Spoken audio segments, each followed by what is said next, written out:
made where we live as a replica of that.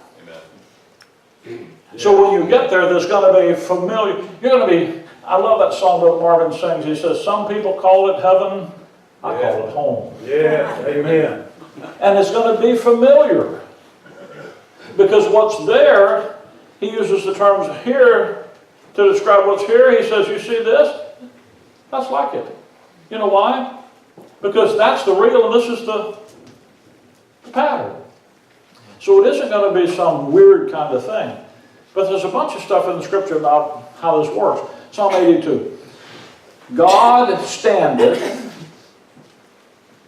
in the congregation of the mighty, and judgeth among the gods. Now think about that. God stands in the congregation of the mighty. What did you read over there in Isaiah 14 about Satan, about Lucifer? I want to sit in the congregation, in the mount of the congregation on the sides of the north. I want to sit in judgment. So what's God doing?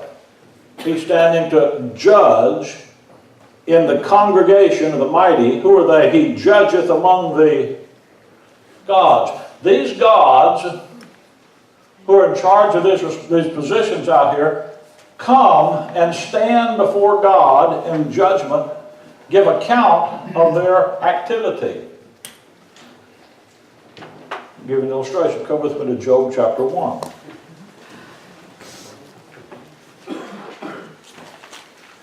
People wonder about a passage like this, not really that hard to understand. Job chapter 1.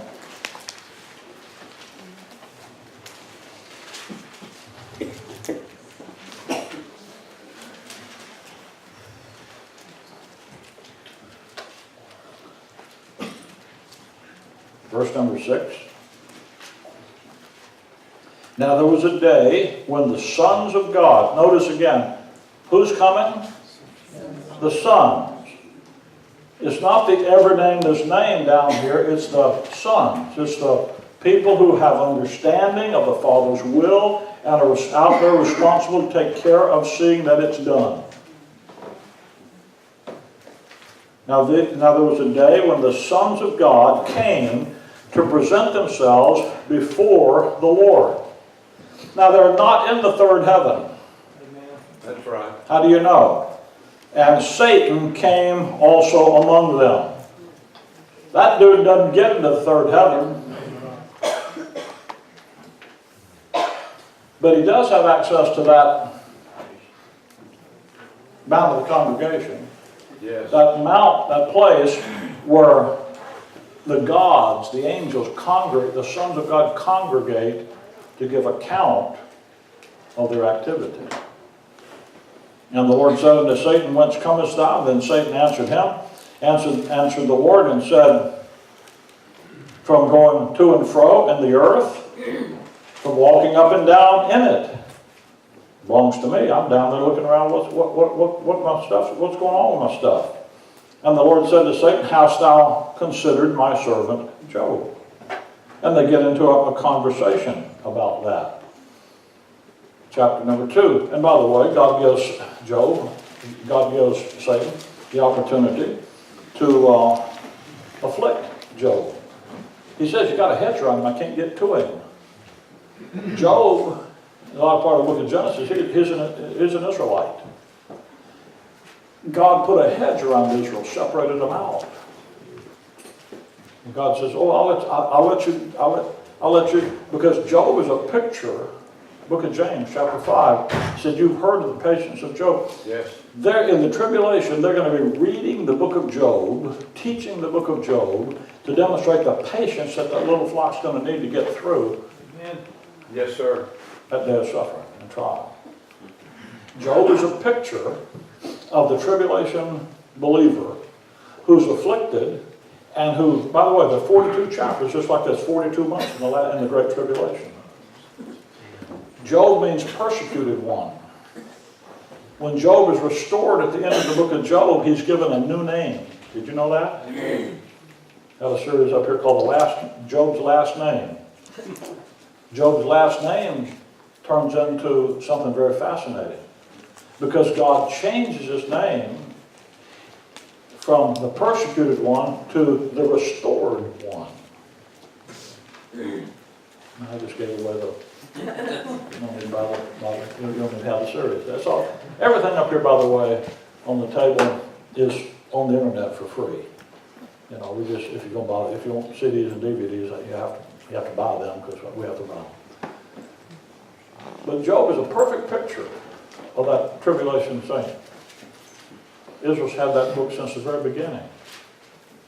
Behind the scenes, there's this satanic conflict between God and Satan. Chapter 2, verse 1. And there was a day when the sons of God came to present themselves before the Lord, and Satan came among them to present himself before the Lord. And the Lord said unto Satan, From whence camest thou? And Satan answered and said, and so on and so forth. The point I'm trying to make there is that there's activity going on up here where they congregate and where they give account for the activity that's going on. And the Lord judges over all of his creation, visible and invisible. And what I really want to see there in Job is that it's the sons that do it. A son is an intelligent, educated, able to function entity. God's design is to run his creation using intelligent, fully educated, capable creatures. So what does he want you to be? He made you a son. Amen. Yes. Think about that. When he created Adam, Luke chapter 3 said he was a son of God. Yes, sir. He was created directly by, but you know what God did with Adam? He educated Adam in what his plan, purpose, and plan was. Brought him to a level of understanding. Israel, he brings Israel out of Egypt. Out of Egypt, if I call my firstborn son. And he educated them in his plan and his will. And he gave them, Paul says, that they knew his will. You and I are what? Sons of God. Yes. Yep.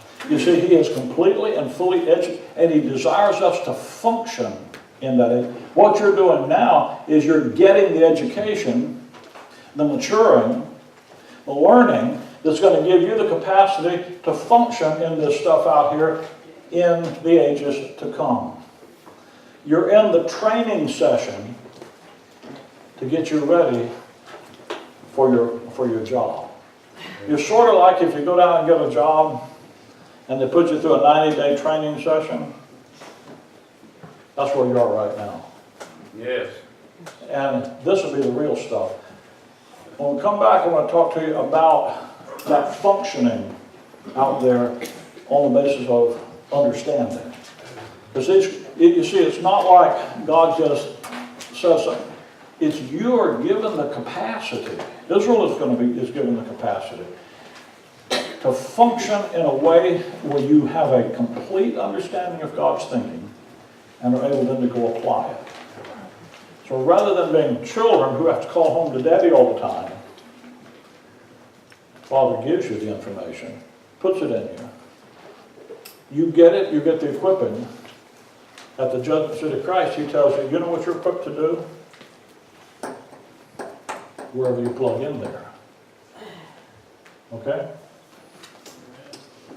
I'm ready for lunch. I don't know about you. We'll stop and do lunch, and then come back whenever lunch is over and do a little more. All right? Amen. Father, we thank you this morning, this afternoon now, but we thank you for the privilege of the hour in Christ's name.